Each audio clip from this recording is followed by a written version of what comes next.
Logan, let me give you the ABCs of me. I don't take meetings, I set them. And my respect isn't demanded, it's earned. That's only two things. What's C? C is for people who show me they know A and B. Harvey Specter, the man, the myth, the legend. Harvey Specter is one of the most manly, confident and alpha characters in TV shows. Hey brothers, what's up? मेरा नाम है विशाल और आज हम discuss करने वाले हैं ऐसी 5 चीज़ें जो हर लड़के को हार्वी स्पेक्टर से ज़रूर सीखनी चाहिए if he wants to become successful in life. तो बिना देर किए शुरू करते हैं वीडियो को। First point, do your homework slash research properly. यहाँ होमवर्क का मतलब क्लास होमवर्क नहीं है। यहाँ होमवर्क का मतलब है जब भी आप किसी से किसी भी टॉपिक के बारे में डिस्कस करने जा रहे हो, डिबेट करने जा रहे हो, आर्ग्यू करने जा रहे हो, तो उस टॉपिक के बारे में अच्छे से स्टडी कर लो। Read all the facts, all the things that you can about the topic, so that जब आप उस बंदे से बात करो तो आप उन फैक्ट्स के दम पर कॉन्फिडेंस से बात कर पाओ। I don't give a shit. Well, I think you do because that's what's changed since I left, which means it's you who's been dealing in bad faith. Gerald, if you think anyone's going to touch this deal after your bad faith, you're mistaken. The way our agreement works is the minute Cooper signed the deal which gave you everything you wanted, our fee was due and payable, which is why at 7:30 I received confirmation of a wire transfer from escrow indicating payment in full. हर कोई Harvey Specter के smooth talking skills के बारे में, confidence के बारे में videos बनाता है कि हार्वी स्पेक्टर कितने बढ़िया बात करते हैं, कितने कॉन्फिडेंस से बात करते हैं। पर ज़्यादातर लोग जो चीज़ डिस्कस नहीं करते वो ये है कि वो कॉन्फिडेंस लाने के लिए, वो स्मूथ टॉकिंग स्किल्स लाने के लिए हार्वी स्पेक्टर कितनी ज़्यादा मेहनत करते हैं। एक क्लाइंट से 5 से 10 मिनट की कॉन्वर्सेशन करने के लिए Harvey Specter researches for 4 to 5 hours. वो उस क्लाइंट के financials, history, balance sheet, statistics हर कुछ स्टडी करते हैं। देन उस बेसिस पे he goes into the conversation and he is able to read the mind of his client. That is why he has so much power. वो जो इतनी witty तरीके से बात करते हैं, इतने कॉन्फिडेंस से बात करते हैं, हर बार क्लाइंट को अपनी बातों में फंसा लेते हैं, वो ऐसी हवा में नहीं करते। He has done the research properly. उन्होंने इतना कुछ स्टडी कर लिया कंपनी के बारे में that he is able to understand कि ये जो क्लाइंट है ये क्या मूव करना चाह रहा है, and that is what impresses his clients. उनके सारे क्लाइंट्स यही सोचते रह जाते हैं यार इस बंदे को पता कैसे चलता है हम करने क्या वाले। How is he able to read us? He is able to read because he does his homework, he does research. तो अगर आप भी किसी कॉन्वर्सेशन में जा रहे हो, किसी सेल्स मीटिंग में जा रहे हो, किसी डिबेट में जा रहे हो, या किसी भी टॉपिक के बारे में डिस्कस कर रहे हो और अपने थॉट्स शेयर कर रहे हो, तो उस टॉपिक के बारे में, जिस भी बारे में आप डिस्कस करने वाले हो, अच्छे से रिसर्च कर लो, फैक्ट्स पढ़ लो उस टॉपिक के बारे में, सो दैट आपके अंदर भी हार्वी स्पेक्टर वाला कॉन्फिडेंस आ सके एंड स्मूथ टॉकिंग स्किल्स आ सकें। Second point, do not respond to threats. And what are your choices if someone puts a gun to your head? What are you talking about? You do what they say or they shoot you. Wrong. You take the gun, or you pull out a bigger one, or you call their bluff, or you do any one of 146 other things. If you can't think for yourself, maybe you aren't cut out for it. इसका simple मतलब ये है कि life में जब भी कोई आपको थ्रेट करे किसी भी चीज़ से रिलेटेड, तो या तो आप उनसे थ्रेट की पावर ले लो या उस इंसान पे उससे भी ज़्यादा बड़ा थ्रेट आप मार दो, या फिर आप फाइंड आउट कर लो ये बंदा ऐसी थ्रेट कर रहा है एंड रियलिटी में ये आपके अगेंस्ट कुछ नहीं करने वाला, ये सिर्फ आपसे काम निकलवाना चाह रहा है। या फिर आप कोई भी और चीज़ कर लो बट उस थ्रेट से डर कर वो काम मत करो जो वो आपसे करवाना चाहता है। मैं आपको एक एग्जांपल देता हूँ। सपोज आपकी एक गर्लफ्रेंड है and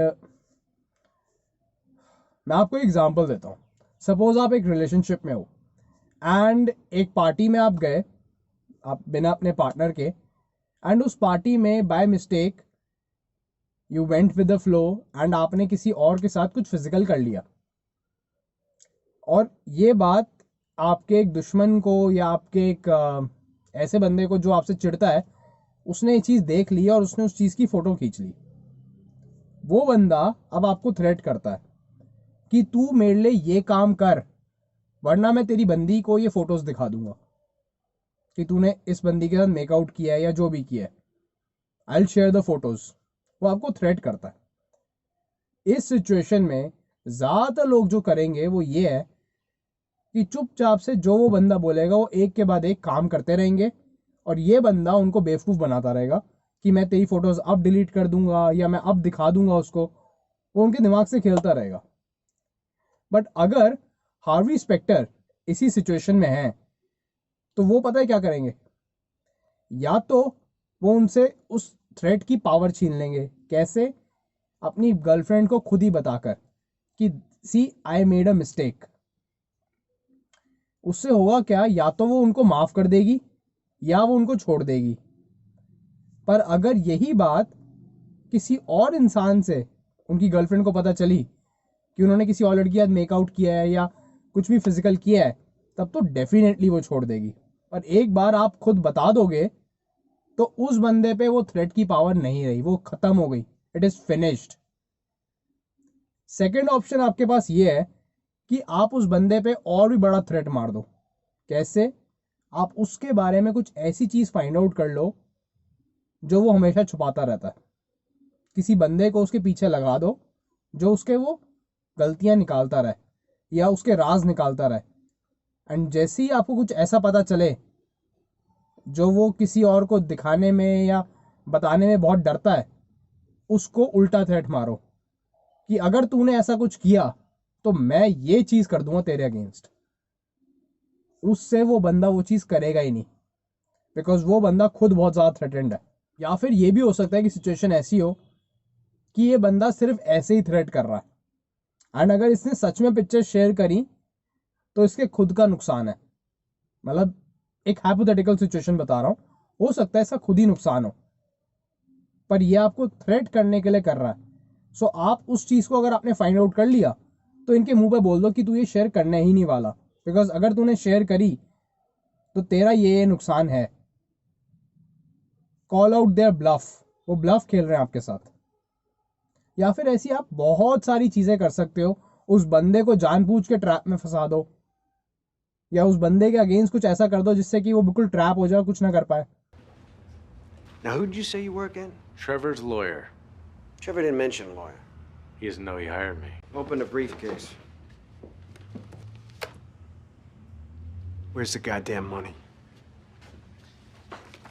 That photo is a screenshot taken from my firm's security video. We know what you look like. And if Mike Ross doesn't hear from me in the next 5 minutes, he's calling the police. No, man. You're not coming in here and threatening us. You're looking at kidnapping, extortion, and drug dealing. And the district attorney happens to be number 3 on my speed dial. Well, for looking all that time, you might as well add murder.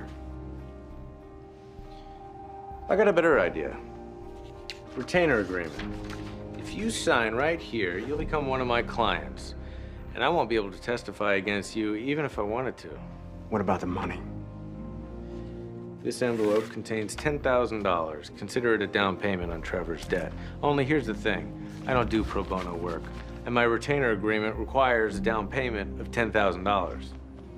Now, as your attorney, my job is to give you advice. So here's the deal. Sign the agreement. The reality is, कोई कितना भी खतरनाक इंसान हो, अगर आपके पास कुछ ऐसी चीज है जो उस इंसान को कॉम्प्रोमाइज करवा सकती है या फंसा सकती है, तो वो चाहे कितना भी पावरफुल हो, वो कॉम्प्रोमाइज करेगा ही करेगा। ये बेसिक ह्यूमन नेचर है। हार्वी स्पेक्टर कहते हैं ना, I love to bend people to my will. हर इंसान को फंसाया जा सकता है, हर इंसान को ट्रैप किया जा सकता है, मैनिपुलेट किया जा सकता है। इसको गलत तरीके से इस्तेमाल नहीं करना चाहिए, बट अगर कोई आपके साथ गलत करता है तो ये ध्यान रखना कि उसका थ्रेट तब तक ही काम करेगा जब तक आप उसके थ्रेट को ताकत दे रहे हो। द मोमेंट यू डिसाइड कि अब इसके थ्रेट को मैं पावर नहीं देने वाला, या तो इस पे और बड़ा थ्रेट मारूंगा या मैं इसके थ्रेट की पावर छीन लूंगा इससे, उसी पॉइंट पे वो थ्रेट खत्म हो गया। It's zero, it's nullified. आपको बस अपना दिमाग चलाना है कि मैं इसका वीक पॉइंट कहां से निकालूं। हर इंसान में उसकी गलतियां, वीक पॉइंट्स होते हैं। जब भी कोई आपको थ्रेट करता है किसी भी चीज से, तो ये सोचो कि मैं इसको उल्टा कैसे थ्रेट कर सकता हूं, instead of getting scared and doing what they are asking you to do. Third point, lethal winner attitude. ये जो दुनिया है हम इंसानों की और जानवरों की, ये चलती है सिर्फ एक लॉ पे, survival of the fittest. Not the guy that gives you a hug when you're scared. I'm the guy that wins when you need it the most. इस दुनिया में सर्वाइव वही कर सकता है जो हर सिचुएशन में फिटेस्ट है, बाकी सब खत्म हो जाएंगे। हम इंसानों की दुनिया एक सिविलाइज्ड जंगल की तरह है, जहां हर कोई एक दूसरे की जान के पीछे है, पर एक इनडायरेक्ट तरीके से। खुद सोच के देखो, एक जॉब निकलती है, 1000 लोग अप्लाई करते हैं उसके लिए।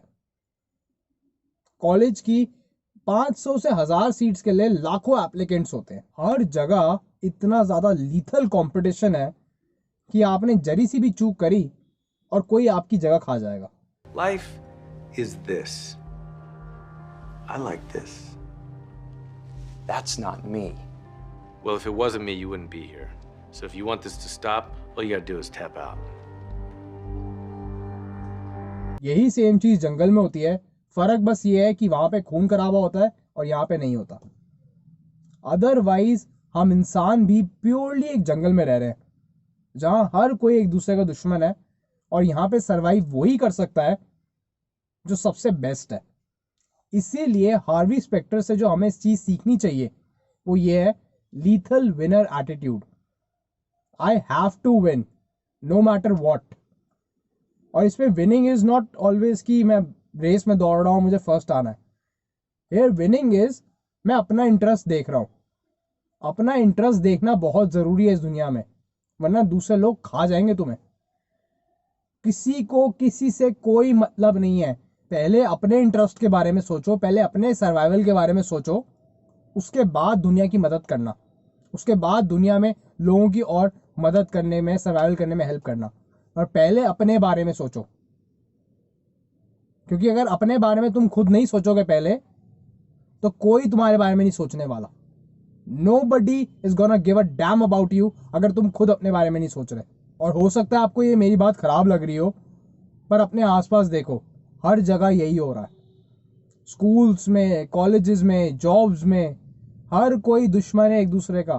किसी को बेटर ग्रेड चाहिए, किसी को बेटर प्रमोशन चाहिए, किसी को बेटर कॉलेज सीट चाहिए, एंड उसके लिए वो आपको पीछे रखने को तैयार है, वो आपको पीछे धकेलने को तैयार है। इसीलिए अगर ध्यान नहीं लगाओगे, फोकस नहीं करोगे विनिंग पे, तो कोई भी आपको आके धक्का मार के साइड करके चला जाएगा। जिस भी काम में घुस रहे हो, जिस भी चीज में घुस रहे हो, focus on winning and then focus on other things. Fourth point, self assurity. Harvey Specter के अंदर जो कॉन्फिडेंस है, वो कॉन्फिडेंस आता है उनके खुद पे भरोसे से। He believes in himself. ये जो पॉइंट है, ये फर्स्ट पॉइंट के सिमिलर है। First point was focused on work thing, पर ये जो चीज है, ये एक जनरल लाइफ के एटीट्यूड के बारे में है। अगर आपको अपनी लाइफ में कॉन्फिडेंस चाहिए, स्मूथ टॉकिंग स्किल्स चाहिए, ये सब चीजें चाहिए, तो उसके पीछे का आपको राज जानना पड़ेगा, and that is having a belief on yourself. और वो बिलीफ पता है कैसे आता है? प्रैक्टिस कर करके। जब सूट्स टीवी शो स्टार्ट हुआ था, एक प्रेसिडेंट सेट हुआ था कि हार्वी स्पेक्टर ऑलरेडी 100 से ज्यादा केसेस जीत चुके हैं ट्रायल में। तो जब शो स्टार्ट हो रहा है, हमें पता चलता है कि Harvey Specter is a person जो ऑलरेडी इतने केसेस जीत चुके हैं।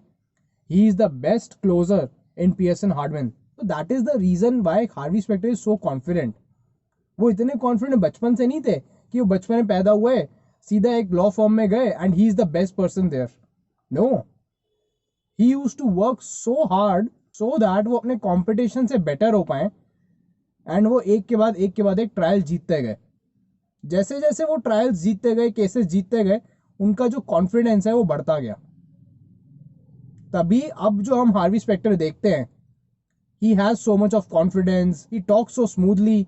ये कोई हवा में थोड़ा आए हैं उनके skills. He is not a brat कि वो ऐसी हवा में कुछ बातें कर रहे हैं। ये सारे स्किल्स आए हैं प्रैक्टिस के थ्रू। ये जो कॉन्फिडेंस है, ये जो स्किल्स है, ये आए हैं उनके बार बार जीतने से। जितनी बार वो केस जीतते गए, उनका कॉन्फिडेंस बढ़ता गया। तभी आज वो इतने बढ़िया तरीके से क्लाइंट से बात कर पाते हैं। इसीलिए अगर आप भी किसी चीज़ में जेन्युइन कॉन्फिडेंस डेवलप करना चाहते हो तो उसको बहुत अच्छे से करने लग जाओ। अगर आपको कॉन्फिडेंस चाहिए कि मैं लोगों से जाके बात कर पाऊँ, आपको स्टेज फियर है, सपोज आपको डर लगता है लोगों के सामने बोलने से, तो सिर्फ एक YouTube वीडियो देखकर आपको कॉन्फिडेंस नहीं आने वाला। एट द एंड आपको जाना पड़ेगा लोगों के सामने। जब आपको डर लगेगा उनके सामने, 100 लोगों के सामने डर लगेगा, तब धीरे धीरे धीरे धीरे आपका कॉन्फिडेंस बिल्डअप होगा। एक बार फंबल करोगे, 2 बार फंबल करोगे, तीसरी बार तक अपने आप बेटर हो जाओगे। जो भी कॉन्फिडेंट लोग हैं या पब्लिक स्पीकर्स हैं, उनके अंदर ये स्किल्स बचपन से नहीं होते। वो लोग छोटा छोटा धीरे धीरे कुछ ना कुछ कर करके, छोटे छोटे इवेंट्स कर करके कॉन्फिडेंस बढ़ता जाता है। एंड एक पॉइंट पे आके उनको इतना ज़्यादा तगड़ा बिलीफ हो जाता है अपने ऊपर कि वो किसी भी कंपटीशन में बिना प्रिपेयर करे भी चले जाएं, then also they perform very good, because वो पहले से इतना प्रिपेयर्ड हैं, पहले से इतनी चीज़ें जीतते आए हैं, करते आए हैं। They have so much of belief in themselves. इसलिए किसी भी चीज़ में इंप्रूव करना चाह रहे हो, कॉन्फिडेंस बिल्डअप करना चाह रहे हो, वो चीज़ करना शुरू कर दो, अपने आप कॉन्फिडेंस बिल्डअप हो जाएगा। 5th point, positive narcissism. हम सबको पता है हार्वी स्पेक्टर के अंदर नार्सिसिस्टिक ट्रेट्स है। एंड द थिंग इज ना, नार्सिज्म एक बहुत ही सेंसिटिव टॉपिक है। मतलब ये ऐसी चीज़ है कि आप जरा सा अपनी लाइन से गलत हुए और आप इमीडिएटली एक बहुत टॉक्सिक पर्सनालिटी में कन्वर्ट हो जाओगे। लेकिन एक चीज़ है जो हम नार्सिज्म से और नार्सिसिस्टिक लोगों से सीख सकते हैं, वो ये है कि वो कैसे अपना सेल्फ इंटरेस्ट प्रोटेक्ट करते हैं, उनके जो कैरिज्मेटिक स्किल्स हैं, कैसे they themselves believe that they are the king of the world और the queen of the world. Because कुछ सिचुएशंस में वो नार्सिसिस्टिक स्किल्स एक्चुअली आपको काफ़ी बेनिफिट कर सकते हैं। तो इसीलिए अगर आप हार्वी स्पेक्टर को ऑब्जर्व करो, he has some positive narcissism skills. Like he tries to be controlling.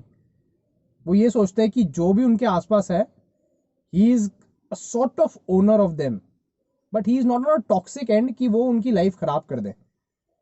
वो एक पॉजिटिव तरीके से उनको देखते हैं कि हाँ, I am responsible for all of them and I have to take charge of them. तो इसीलिए जो नार्सिसिस्टिक क्वालिटीज होती हैं, थोड़ा सा आप उनको स्टडी करो एंड कोशिश करो कि उनका थोड़ा थोड़ा लेकर एलिमेंट अपने बिहेवियर में डाल सको, सो दैट वो जो आप हार्वी स्पेक्टर वाली क्वालिटीज है वो प्रॉपरली सीख सको। ब्रदर्स, आज की वीडियो के लिए इतना ही। आई होप आपको वीडियो अच्छा लगा हो। वीडियो को लाइक करिए, चैनल को सब्सक्राइब करिए एंड बेल आइकन दबाइए, सो दैट आप ऐसे वीडियोस कभी मिस आउट ना करें। I will meet you in the next video. Till then, it's your brother Vishal, signing off, A Guide to His Life.